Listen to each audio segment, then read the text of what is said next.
Something. Diet Pepsi's great. Yeah, you probably back.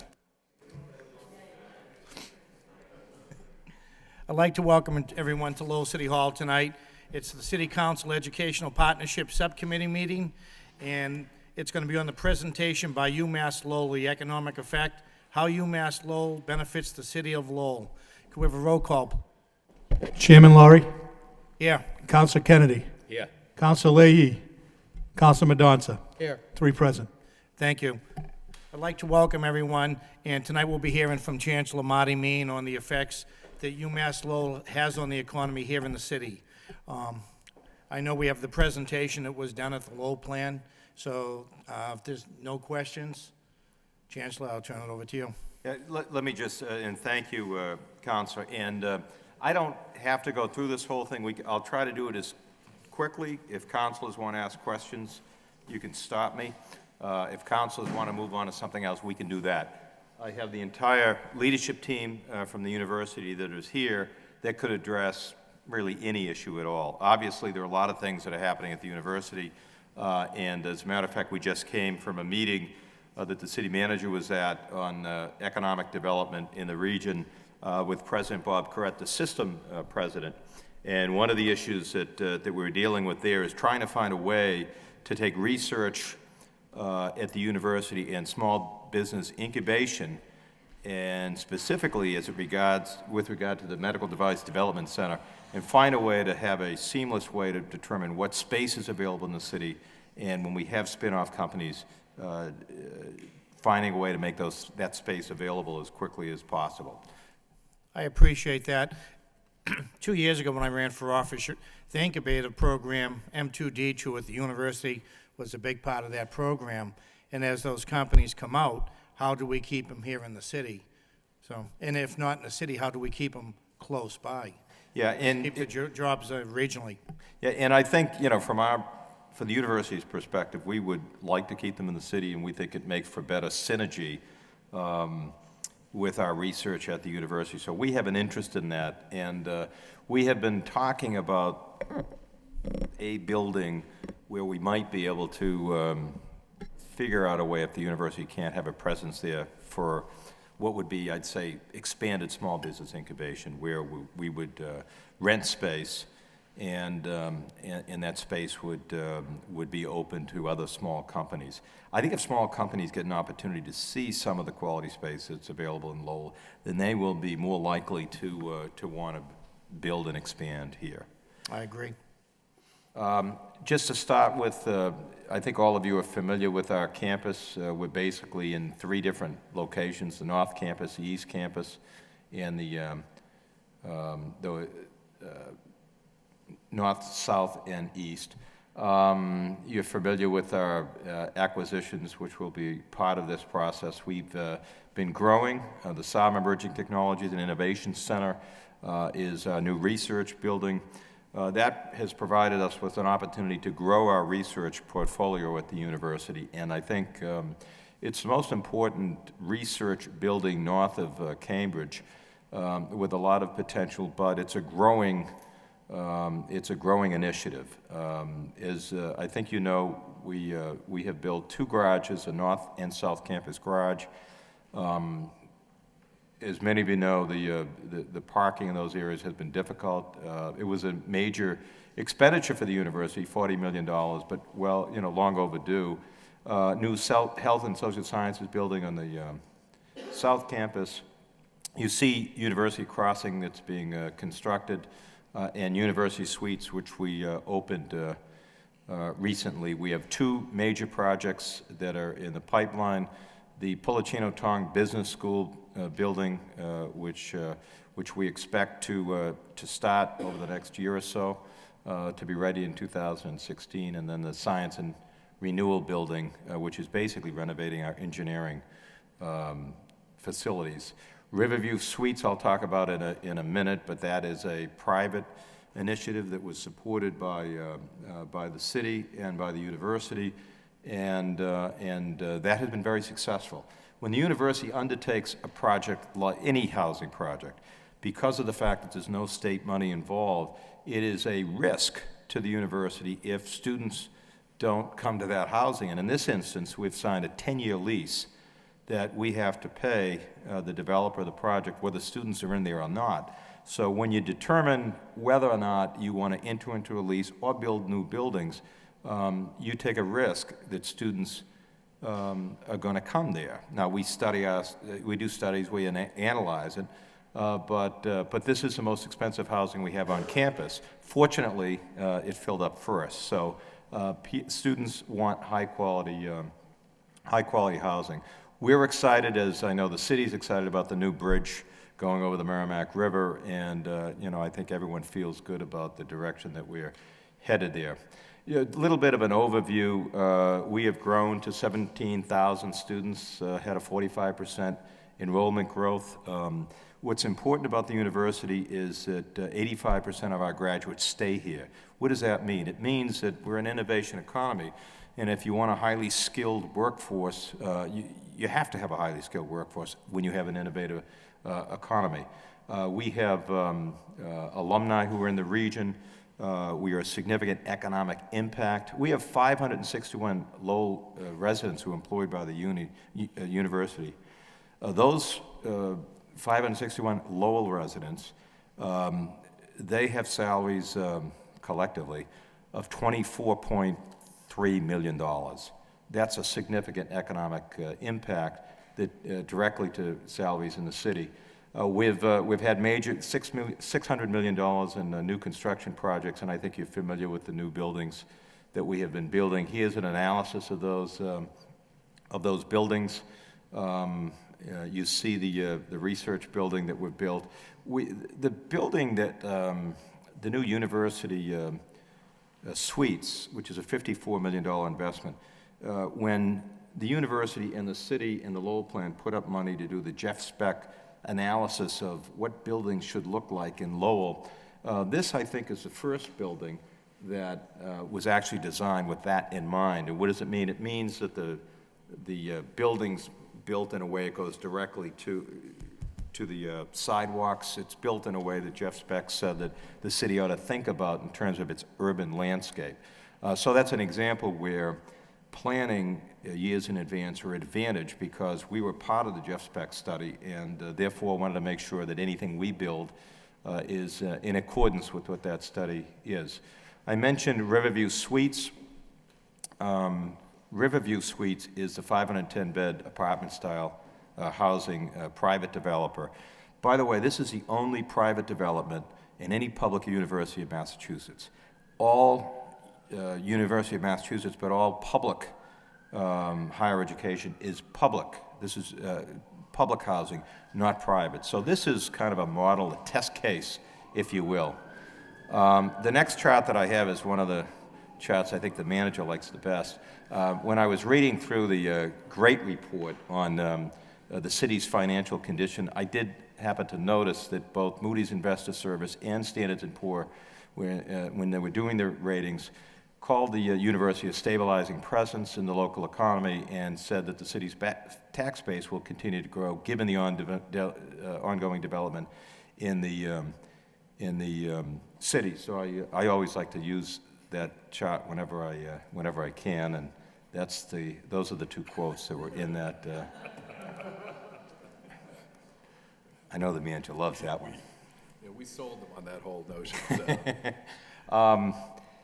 In terms of revenue, and again, I think I sent members of the council a study that we did. I want to point out that the study just looks at raw numbers. If we're going to have our economics department do what's called a multiplier effect to look at the true economic impact that direct investment or spending has in a community, but this is not that. We don't use a multiplier. This is direct financial benefit that I think is just important from time to time, and I appreciate the opportunity before this subcommittee to point out. We sold East Meadow Lane. That will be, in tax revenue, should be about $50,000 a year. I mentioned Riverview Suites. One of the reasons we wanted private housing was because we wanted to see how it would work to have a private developer, whether a lease made more sense for us. One of the reasons you want private development is because there are $245,000 a year that's being paid in tax revenue to the city. So you see that listed there. We recently, the city and the university, reached an agreement on some empty space at the Aod Garage. And there's $145,000 there, and then the Sheehy Park, which I think a lot of our students were, those of us who are old enough, they remember that Sheehy Park was named for Johnny Sheehy. And so our students were parking there, and we worked something out with the city where if it's during the school day, they can park there, but if it's on weekends or when the park would otherwise be being used, they can't park there. So, so that's an example of revenue. I mentioned, we talk about the gross result. I mentioned the combined salary of Lowell residents at $24.3 million. We provide $3.5 million in direct financial aid to Lowell students that come to the University of Massachusetts Lowell. These are not loans, these are direct grants to Lowell residents. We looked at goods and services purchased at Lowell businesses, and that's $2.7 million. We looked at leases that we have in Lowell. Our leases are $1.7 million. So I guess it's important when you think about the university, look at the university, we do have lease agreements throughout the city, and obviously when we have a lease, it makes it more likely that a landlord is going to be able to meet their financial obligations and pay their taxes as well. The UMass Inland Conference Center is, we bought that for $15 million. We've invested $7.6 million. We have student housing, but you also have 31 rooms that are available to the public year-round. When the students leave in May, we open up all of them, 250 guest rooms that are available. The part of the Inland Conference Center that involves the renting of rooms is something we lose money on. We would be glad to shut that down because we lose money on it, but there really isn't another place downtown right now where rooms are available, so we keep the 31 rooms open to the public as well as the 250 guest rooms. There was $58,000 in room taxes for the city in the last fiscal year, and I think that you would agree it is good to have a space downtown where you could have a Lowell Plan meeting or where you could, the folk festival and all those things. So we've kept that part of it open, and frankly, it's added it's added a lot of people downtown, which I think is a good thing. Counselor? You're just listening at this point. You have 31 rooms open. Now, we have a report tonight from the city manager's office, the auditorium, how well we're starting to book. Most of them are out of state shows coming in. They're touring shows. That might be a nice connection for the city, or with the auditorium at this point to work with the university to lease those rooms. I think we have over 130 shows booked this year.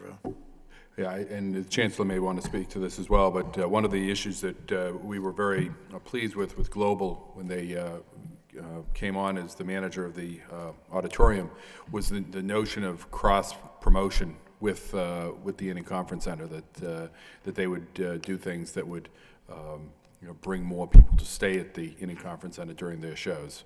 The performers themselves, I think some may stay there. Generally, they're in and out of the city in a night. But Well, I know it's close, and I saw in the report that there was one show, I guess, originally booked for the Songist. Right. Probably because of ticket sales, they moved it to the auditorium, and we got the booking in lieu of the university. But just after listening to the Chancellor speak about the empty rooms, and I see the auditorium starting to grow, that might be an area to look at. No question about it, and as the manager said, we see an advantage in having Global do both venues. Great thing about being at the university, I can watch dialogue back and forth and don't have to comment on it, but I do believe, A, Global ought to provide the services more efficiently and inexpensively to both the city and to the university. We expect to get a benefit of hopefully about $100,000 to $120,000 by combining efforts and tickets and a lot of other things.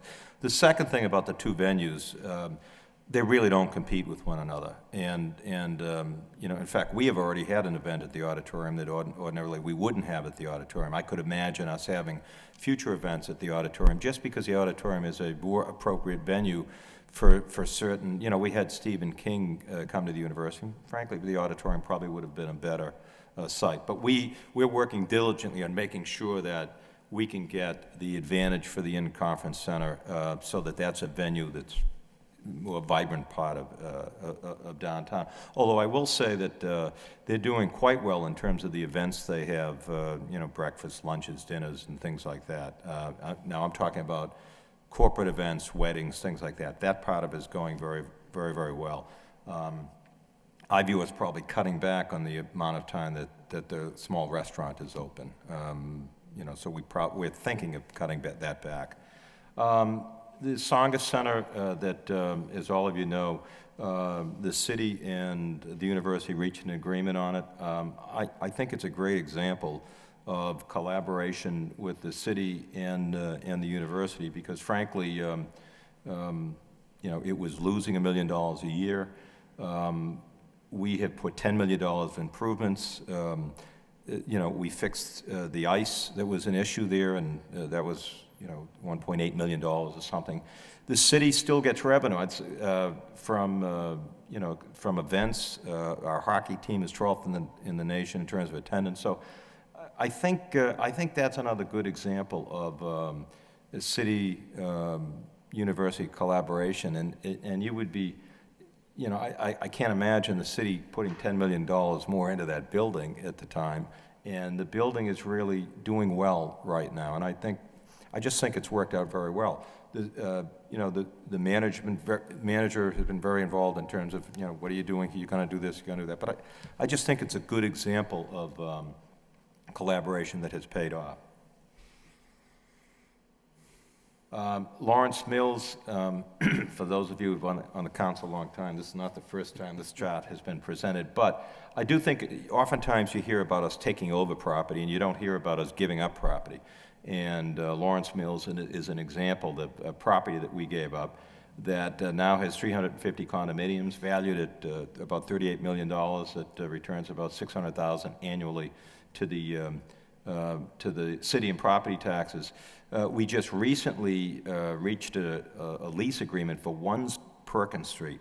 And as that building gets renovated, and it's a $2 million renovation, we'll be having public events, and when councilors and folks in the city see that building, it's a beautiful building. It's the building next door to the Hub Hosiery building, which is where my grandmother immigrated from Ireland to the United States, got her first job at 16. But there's a small building next to it, and that's being totally renovated. And again, that's a private lease agreement, which I think is a real benefit to the city. We talked about University Crossing just in terms of the history of that. We acquired it in 2011, the old St. Joseph's Hospital, for $6.3 million. If you look at the history of the building, it really wasn't a tax-producing building in the sense that it was always a hospital, and even when it went into private hands, they weren't very good at paying taxes because the project never took off. And in fact, when we purchased the property, the city got $500,000 in back taxes and water bills and things like that. We are working on this as a collaboration, trying to build some economic development in the neighborhood. There is one proposal at the Lowell plan that Jeanne d'Arc Credit Union is looking to join with the university and the city and maybe seek some federal money to come up with a neighborhood plan in that area, which I'm really supportive of. Of all of our projects, this one represents, from my perspective, the biggest risk for the university. We need to make this project work, and we need to see improvements in the neighborhood.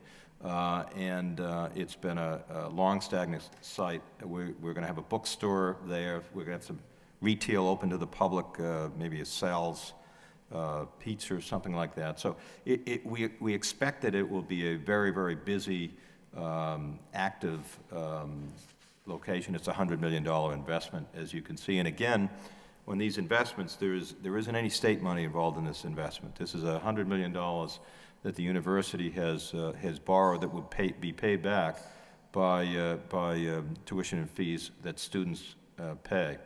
One of the things we like about this project, and one of the things that the neighborhood asks us first is, what can you help us do with public safety there?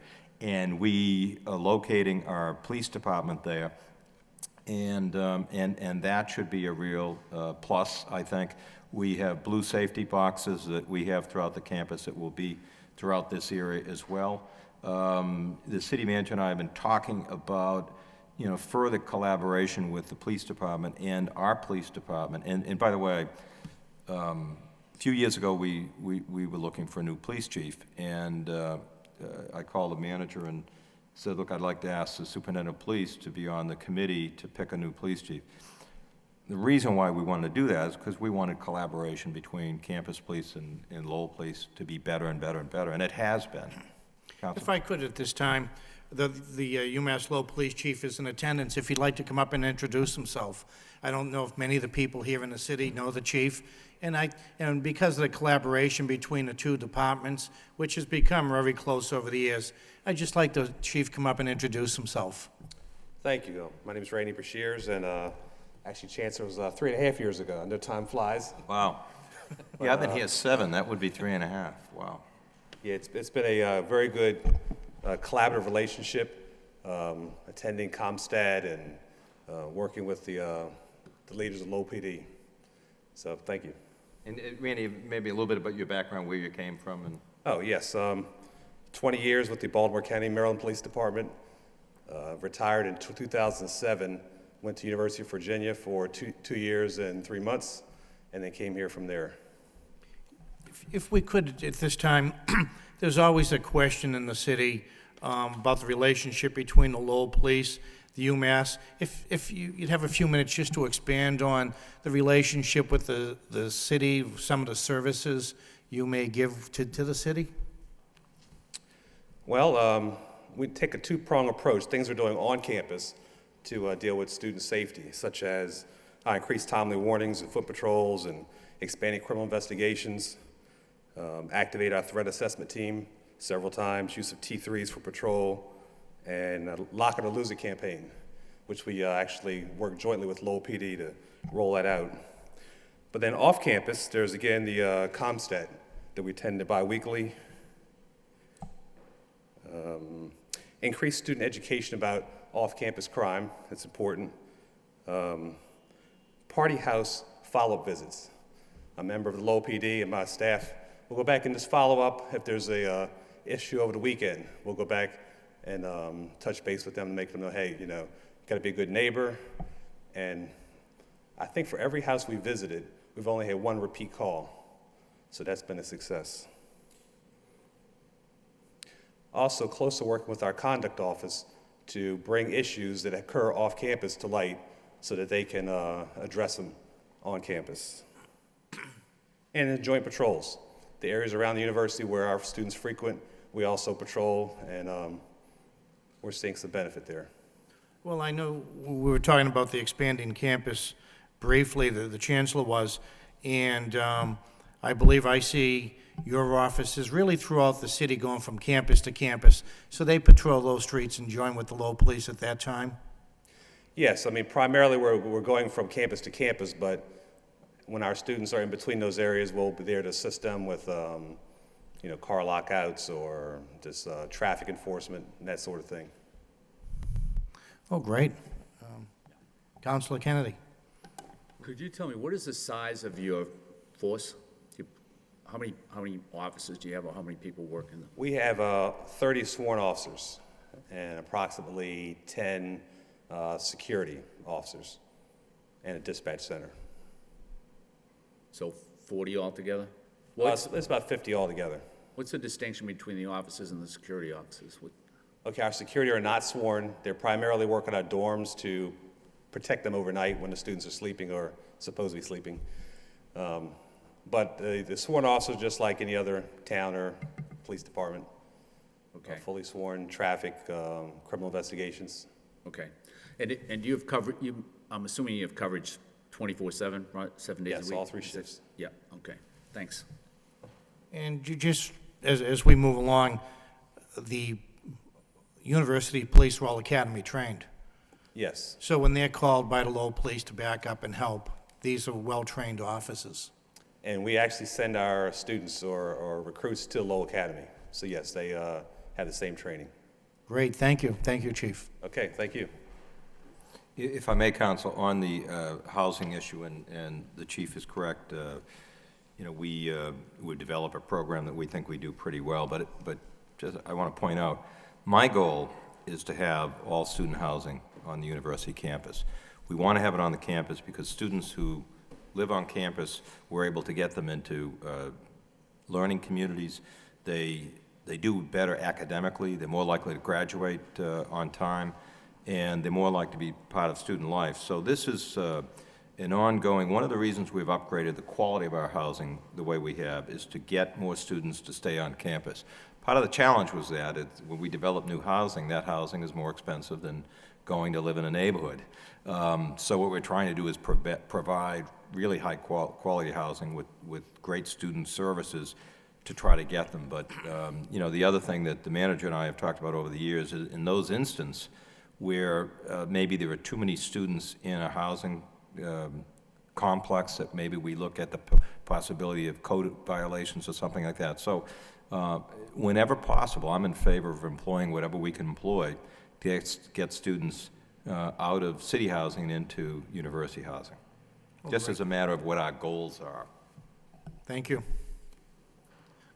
Councilor Kennedy. And just,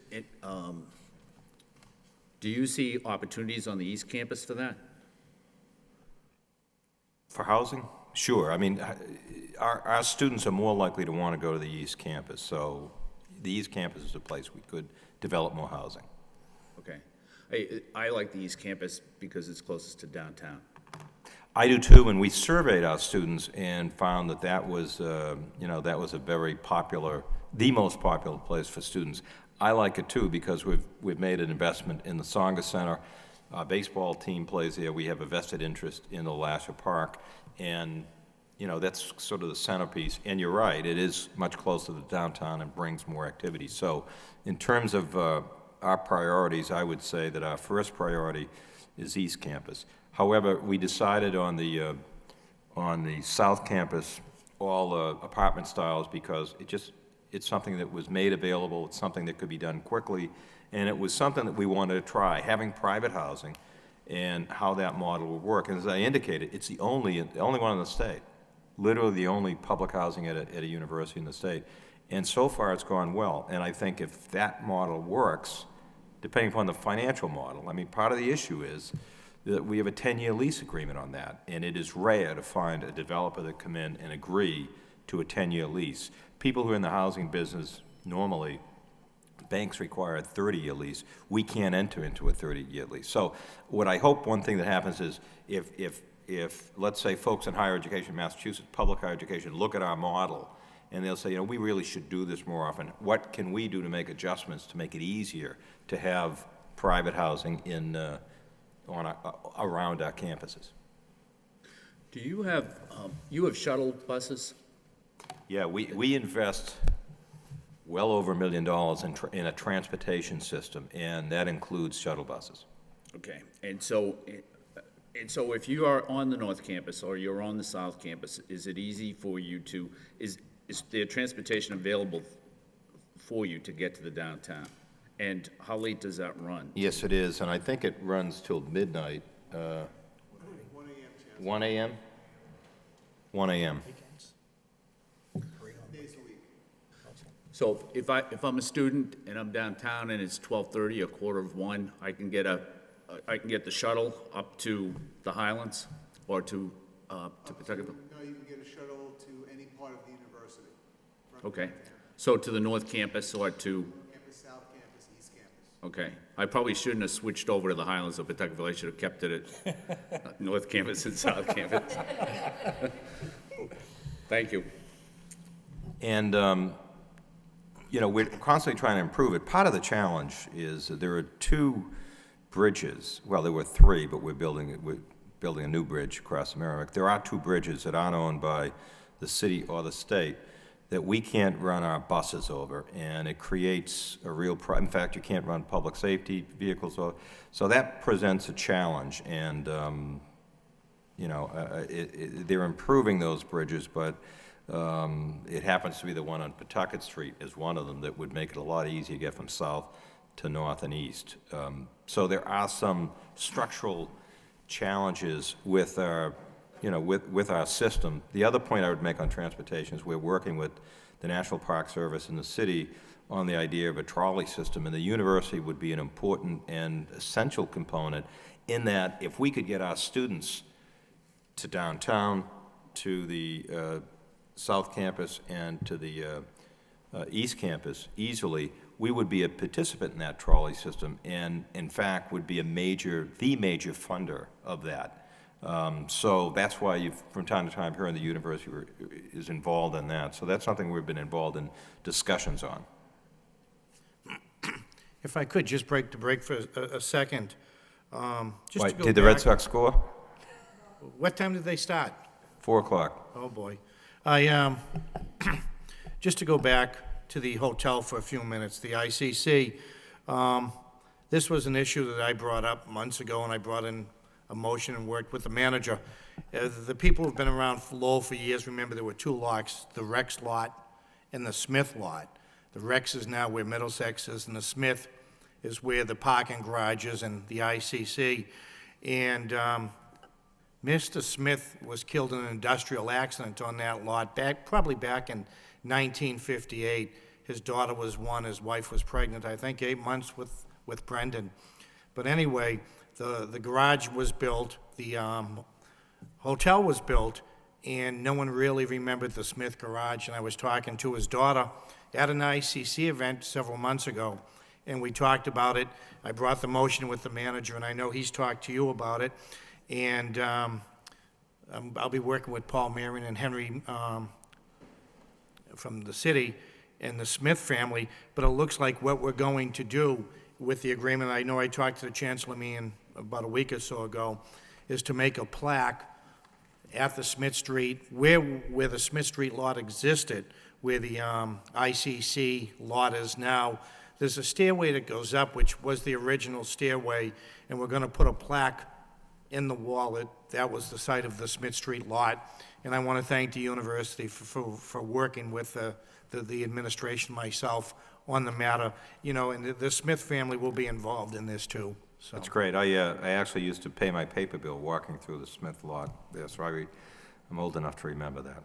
yeah, he lived on Linden Street behind St. Peter's, and over the years, as the city progressed, as many times it does, it was forgotten, and so that plaque will be going in shortly. Thank you. Go ahead. I'm done. Oh, you're done. Yeah. Any questions? I'd be glad to answer any questions. And Councilor Mendonça. At the University Crossing, what's your planned use for it besides the police and the retail? Do you have any other uses planned yet, or?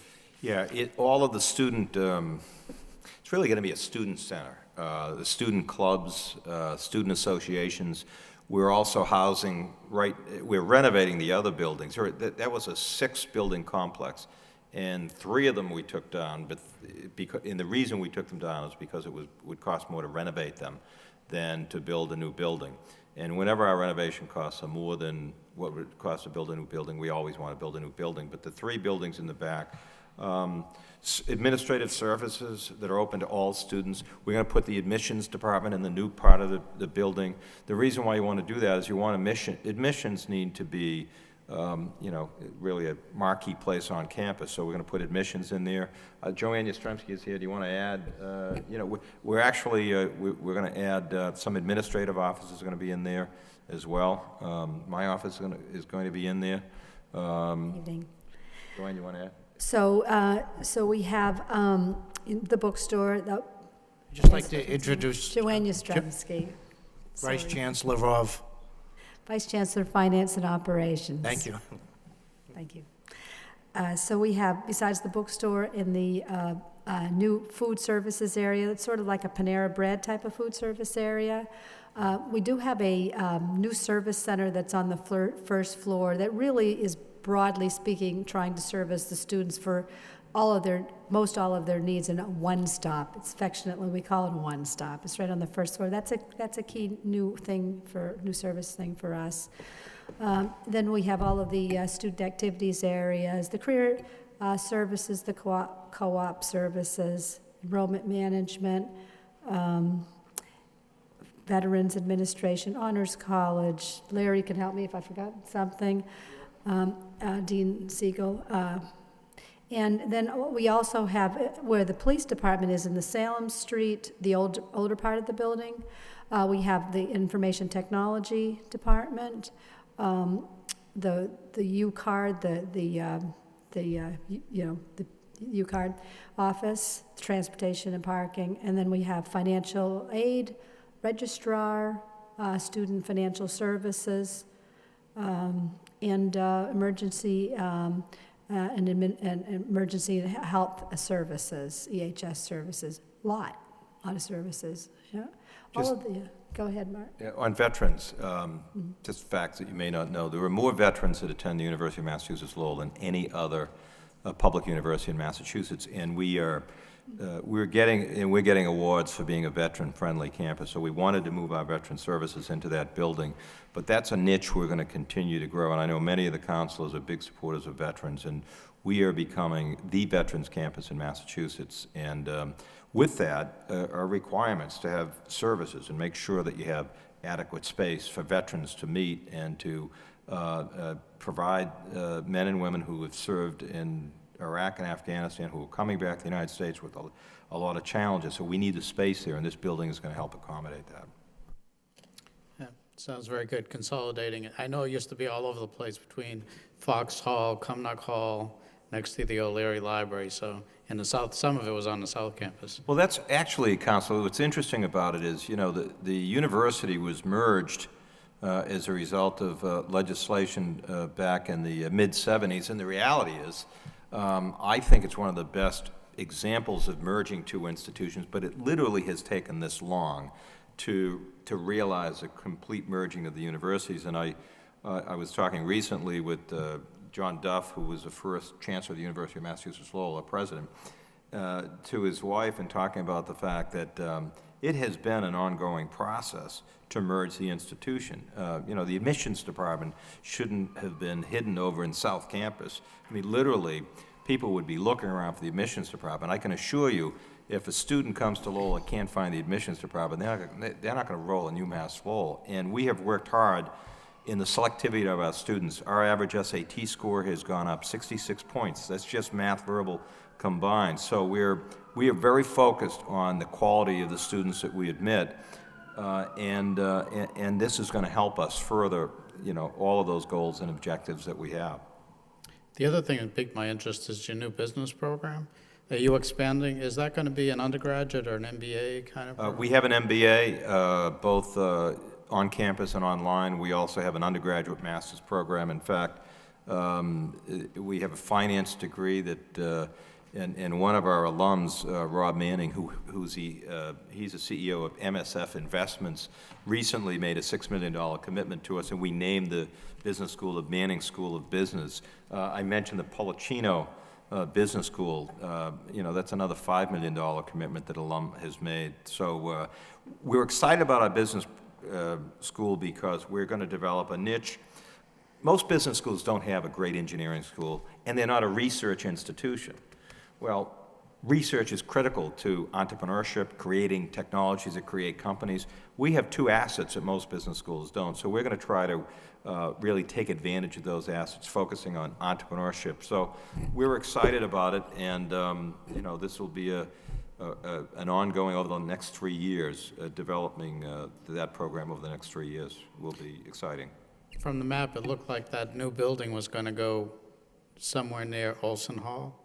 I was trying to figure out how that would fit. You know where Ames Hall is, with the only residence hall left on the North Campus? That's going to be torn down, and so you're going to have the Emerging Technologies building, alumni, the Leiden Library, and then it's going to be right there next to that. And we're working with architects to make sure that it's designed in so it goes. So the challenge when you're building new buildings, You don't want them to be too modern so that they don't fit with the other historic buildings. You want it to fit with Southwick and Cumnock Hall, but at the same time, you build an emerging technologies building, it better look like a technological institute.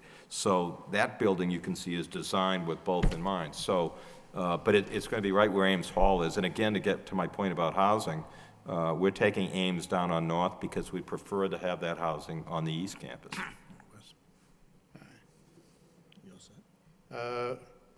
Okay, I'm trying to figure out. Oh, I see. No, I was mistaken. I understand where that one goes. It's the science and engineering building is actually questioning. That's the one that's going to be over by. Yeah, but that's a renovation. Science and engineering is a renovation of existing engineering buildings. And it's a very important project because of the fact that, you know, our plastics engineering is internationally known. So, but that's renovation of buildings. And there is some instances that I mentioned where you can renovate a building and other instances where it costs more. In this instance, we're better off renovating. And we want to keep the, you know, Lowell Technological Institute was a great technological institute. And so what we're trying to do is, you know, we're involved in a transformation to a world-class university, but on the other hand, we want to maintain our legacy and our roots too. So in this instance, it's a major renovation of all of our engineering and science space. That makes sense now, because it looked like it was on the footprint of Olson Hall, and I was wondering what was going on. So it's actually probably a actually in the renovation of building, that.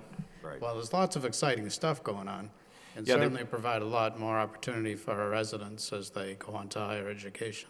Yeah, it is, and I can tell you our rankings, you know, I pay attention to rankings, and we've had a strategy. We're now ranked by U.S. News and World Report as a top-tier national university. There are about 3,500 four-year institutions in the country. There are only about 220 of them that are rated as top-tier universities.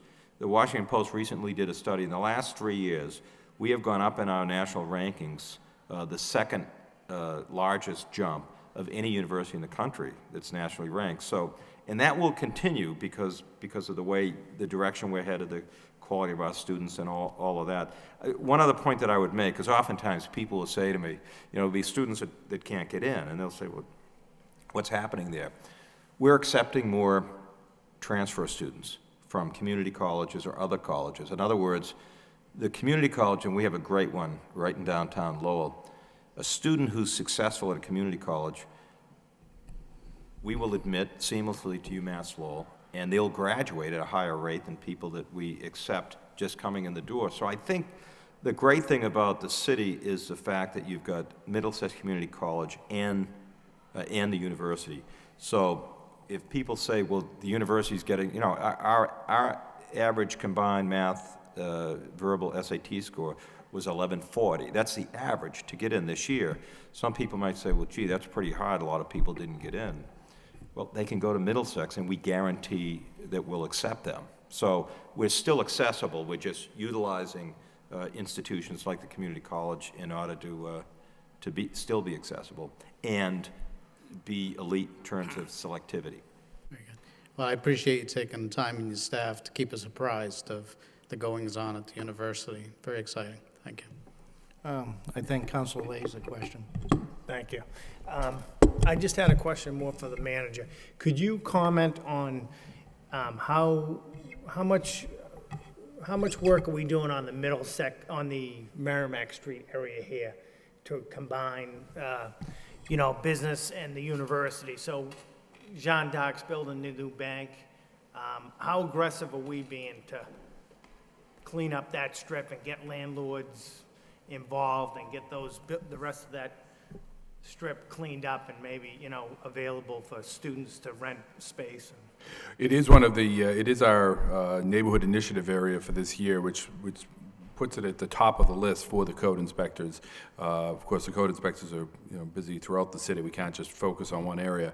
But we have been very aggressive out there, and we designated that area as the that neighborhood as the initiative area this year because of what was going on with the university crossing, with the new bridge, and with the level of activity that we've been seeing on both sides of the river, over in East Pawtuckaville and in the Acre. And so, yes, we have been out there doing code enforcement. We're working closely with Jeanne d'Arc on their project. They're going to have a couple of buildings that will become available in the foreseeable future, that we're hoping that we can help play a role in seeing what becomes developed out there. We are investing money in that whole neighborhood in terms of infrastructure, in terms of particularly in some of the recreational assets and open space assets. So it is a priority area for us. But again, I think there's going to be sort of a lengthy process to sort of transform that neighborhood more. It doesn't happen immediately. I think more will happen once the university becomes more settled in there over time, and the students start to utilize that area more frequently. Before we go to Councilor Mercy, I just want to say, before the meeting, I had a chance to speak with the chief and Mr. Siegel, the dean of students, and past couple of months, I've had the opportunity to walk along the boulevard over here, Father Morissette and Moody Street, and how much safer it feels, how much more walkable. Not only with the Coalition for Better Acre, the CBA, and that, we have a lot of students moving into that area now, the old St. Jean the Baptiste Rectory and so on. And the impact, I think, between the two organizations in that area has been remarkable for someone walking through that area. I just want to make that note. Councilor Mercia. Thank you, Mr. Chairman. Chancellor Meehan, you know how very proud we are of all your accomplishment. I say this time and time again, and all the jobs that all this expansion has created is remarkable. And I hear the talk when people come into this city and they say, oh my God, look at the university. I'm not surprised to hear that, because you are a mover and a shaker, and anything you tend to put your hands to in your mind develops tremendously. Having said that, I know. Let me warn you, there's always a having said that. and no, because he knows how I feel about him. But the fact is, you gave us so many things that you've gone over, all percentages and stats and this and that. And I'm and you're doing your thing, but I represent the city in another way, and I'm very concerned with the businesses in the area. And I'm wondering what type of spinoff is derived from your students going into the different businesses, and not just in the downtown up near the university and the gateway to University Avenue and all the other areas in the city. Do we have any idea if we could find out what that would be? Because I think that's very important. We want to sustain businesses here. We want everybody to, you know, mesh into each other to generate, you know, a spinoff. And so I'm concerned about that, because I'm concerned about their businesses. And, you know, I know that they must contribute to some degree, but I don't have any, there's nothing in here that says anything. Yeah, there was actually a study done recently with some funding that the university provided and the Lowell plan provided, and Professor Bob Ferrand took the lead on that.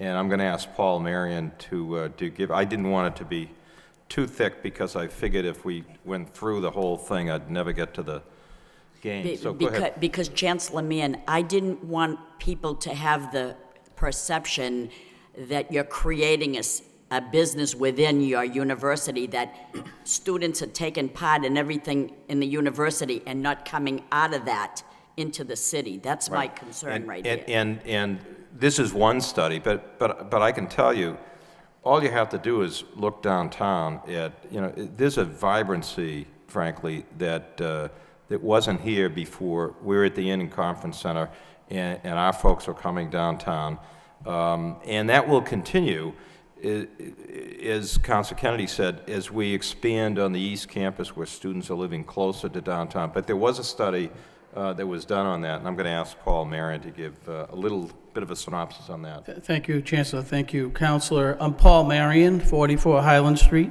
and I'm the Community Relations Director at the university. Was it 2010, Patty? In 2010, it was shortly after we had acquired and renovated the Inn and Conference Center, we wanted to asked exactly that question, Counselor. And so working with the Lowell plan, we did what we called the Lowell Downtown study. And part of the study was a survey of our faculty, staff, and students. At the time, it was smaller, maybe about 15,000 total. Now it's larger. And we asked them, how many times a week do you come downtown? What do you spend on average? And this, it was a self-reported study, but combined, we showed a potential, if we extrapolated from what people told us in the survey to the larger community, a $10 million impact. Now, the downtown businesses, we were not able to go deep enough to kind of verify, but I think that is part of what we're going to do with this larger economic development study that's coming with the multiplier. And that's we continually work on that in terms of the sort of engagement, of the consumers at the university with the businesses downtown. And I mean, I think we're doing better. It's probably not where the businesses would want it to be, but there's tremendous potential, and we were very impressed with the number of times when people reported they were coming downtown, because there was a kind of perception that, oh, nobody comes downtown. Well, it was really, whether they were going to, one of the restaurants downtown or buying gifts or something like that. It was really much more frequent than had been understood. The other thing, Council, about it is, and I put this chart up, if you really think about this $24.3 million in salaries to Lowell residents, that's a lot of money. That is a lot of money. And those folks are spending money downtown. There are also people who work at the university who don't live in the city who are also spending money. The goods and services purchased at Lowell businesses, $2.7 million. That is a good, and by the way, we encourage companies like Aramark. I mean, we're after them all the time. Go to local, buy your fruit locally, buy your meats locally. This is not something that we give lip service to. We say, look, we want you to buy things locally. But I think those two numbers, well, I think actually all of this chart, but that's a significant investment. I mean, to give $3.5 million to students that come to Lowell, and it's not loans, that's a significant investment. So I think that chart lays it out. Now, that having been said, the meeting that I mentioned to you that we had over at the university, where the manager and I are talking to our folks in research and that deal with our small business incubators and what's called the MEN2D2, which is a Massachusetts Medical Device Development Center. One of the things we were discussing with our faculty is, what can we do to get these companies that are relying on our research, that are in small little offices, but they have the potential to grow, how do we get them to Lowell addresses, right? How do we coordinate that with the city? So I think there's a lot more that we can do that we are constantly working on, but I think that represents the greatest amount of potential for us. If we could get these emerging companies to locate close by the university, which means in Lowell, and there's a building in Lowell that actually, I've been talking to state officials, the city's been working on it, and we're looking at the possibility of doing that, but we just had a meeting exactly on that issue. I think that's where the university, an area where we need to do a little better in terms of talking to each other and figuring out what space is available, and can we do a small business in this space or that space. I don't know if the manager wants to add it. Just one more thing. I had an interesting conversation with Frank Carvalho of Espresso Pizza this week, and Frank has been trying to figure this out forever. How do you get the students, to come to the pizza shop? And he said one of the things that is sort of dawned on him is, collectively, if the downtown businesses were able to hire more students in part-time positions, he's convinced that their friends, would be more likely to, do business downtown. And so Frank said he'd like to see something get organized, within the business community to try to make an effort, to get university students, to take a part-time job downtown. That was the first time I heard somebody, from the business community talk about that. I thought that was an interesting idea. And if I may, just to play off of what Paul was just mentioning, that's been an issue that, we've had over the last 7 years that I've been here. We've had several downtown summits working with the downtown businesses, and that's something that we've talked about repeatedly of how we can work that together, and the university has been a player in those discussions. So it's that sort of working with the local businesses, particularly in the downtown area, to encourage more university involvement. And I think the Indian Conference Center is certainly a means in which that can take place and has been taking place.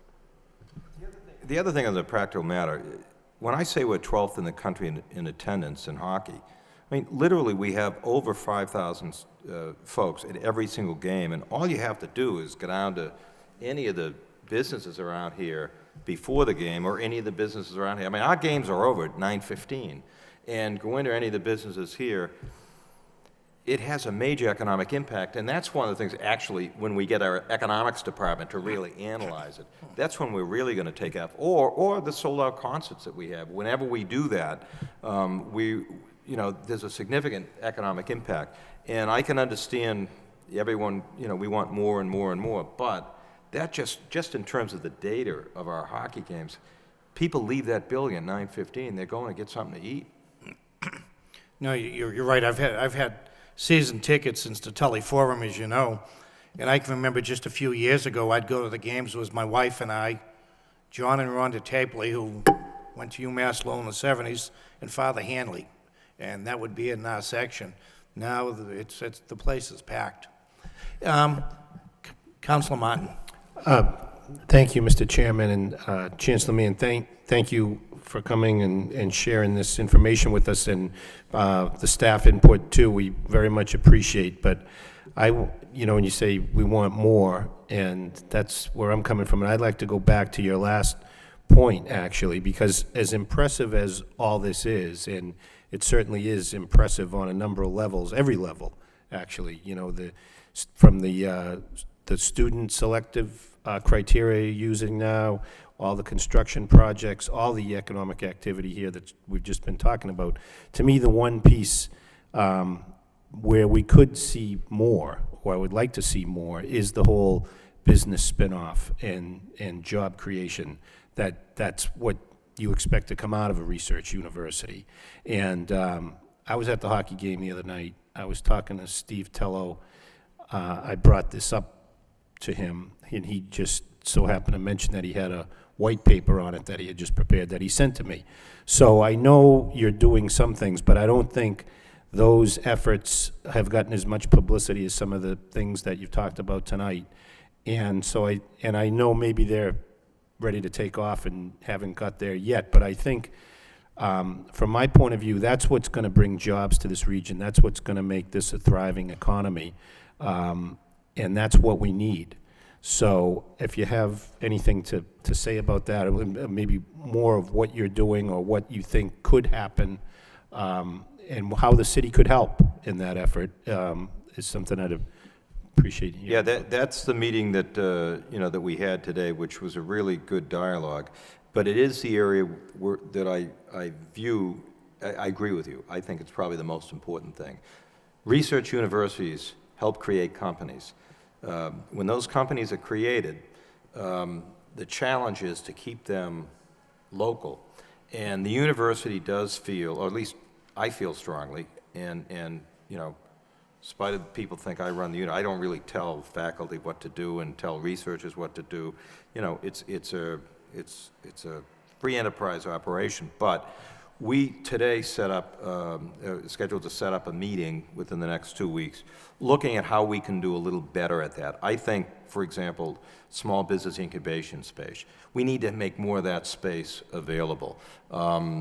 It's a competitive market, obviously. All communities are trying to do that, but there is a competitive advantage to be, if a company is created around the university, if they can be located within walking distance, that would be a good thing. If they could be located in downtown, that would be a good thing. So we've grown our research portfolio, I may have mentioned, by about 68, 69%. We're a growing research institution. We're doing about $65 million worth of research. when that research matures. We're something we're working at, but it's an area we need to get better at. And you know what? We're always going to have to be, the city and the university are always going to have to be vigilant, because the university's main mission is to get the dollars for the research, conduct the research, and figure out its commercial application. We need to also be talking to the city, but it's not like it's not the university's number one priority. It's developing this. So I think that's what we've been talking about. How can we do that in a way that the city's right in the room with M2D2, so that the city's right in the room with our folks in biotechnology and plastics engineering. So I think in terms of getting full synergy and integration, that's the way we can do it.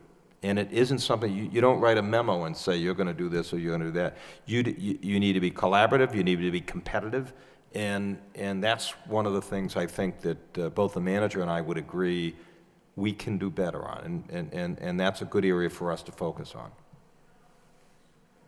If I may echo that, I thought it was a very good meeting today, and we've talked about this in the past, and sort of had trouble kind of bringing it to some type of conclusion, other than that we need to do more with that.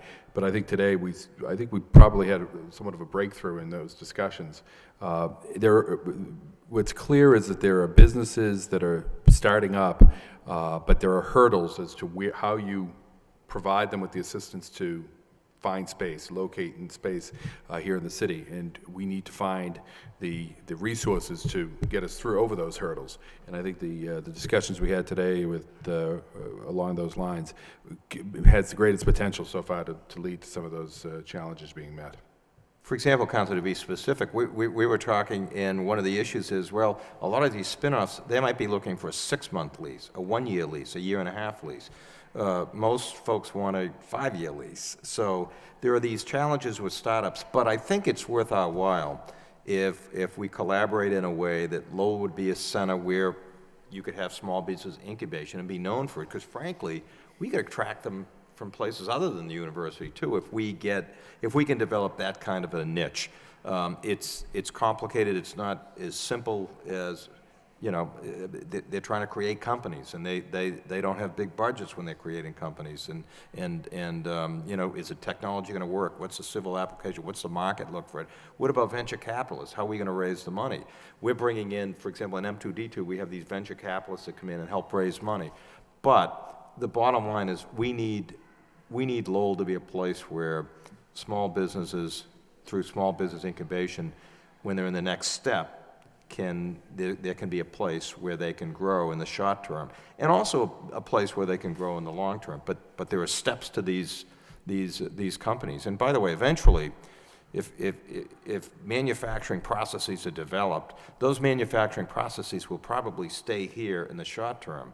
But the likelihood that the manufacturing processes are going to stay here permanently are not great, because manufacturing processes tend to move to where manufacturing is cheaper. But we do have a very important niche as a technology center in that manufacturing that takes place the first 5 years from incubation. Yeah, let me just add a couple other points to this that I think are key to really reflect the city's strategy, and I think the university's strategy, but certainly from the city's perspective.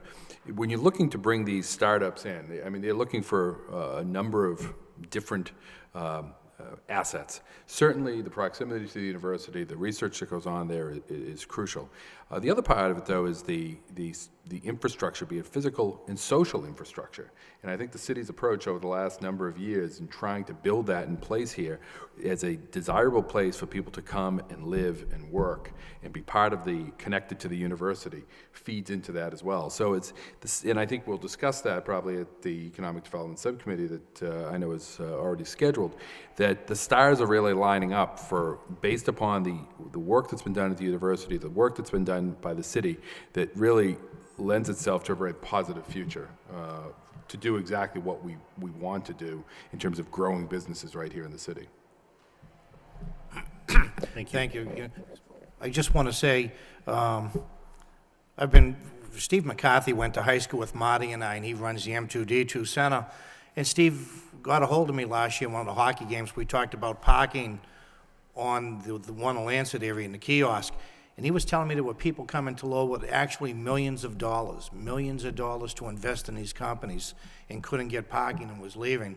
So we do have the parking now, but when you look at, say, at Cambridge with the MITs and the Harvards and the incubator companies and the startups, that's really a tax base over the next 20 years, 30 years, if they, not only the jobs, but the tax base and the stability in the cities. And they're coming from these incubator companies, and you're right, when you go from New Haven to, say, Portland, Maine, with the number of colleges we have in Eastern Mass, like Eastern New England, and the startups and the incubator companies, the competition is fierce. So for the city to work with the university is going to be huge. And I'm really excited about your robotics center up on the boulevard that opened last year. And I think as M2D2 moves along, I think robotics will be a huge plus for this city. Councilor Lee. Thank you. I just want to touch on that. That's kind of what I was getting at with all this second floor and third floor space we have. You know, as Councilor Martin was saying, I mean, those are the spots I think could be that first step, that incubator room. So if we can get some of these downtown businesses up Merrimack Street here and wherever, get those online and then figure out the next step. So I think that would be a good move for us to really aggressively be working on to try to get that space available. The only issue with that space, and I couldn't agree more, it's very discouraging to see the second and third floor spaces of many of these buildings that are empty. The biggest issue of those is the cost of bringing those online, and I know the university has looked at these as well, is very expensive to meet current codes.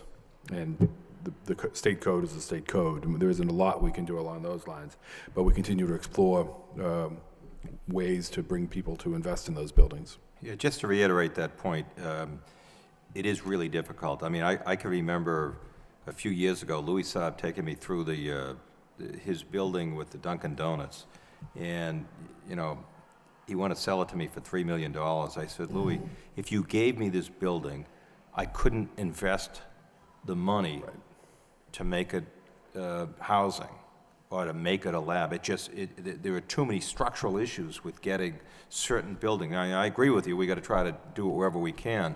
But the reason why the robotics lab, by the way, in rented property, which is a good thing for the city, but it's in property where Maycom was, and they put millions and millions of dollars into the renovation of labs, so we didn't have to do that much to renovate it. So part of the challenge is, I think in terms of downtown space, housing, you know, well, let's face it, Lowell's done really well with market rate housing in downtown, and housing is a little easier than, it depends on the building, but that building that I mentioned, I mean, if he gave it to us, we wouldn't have accepted it, literally wouldn't have accepted it because of the challenges.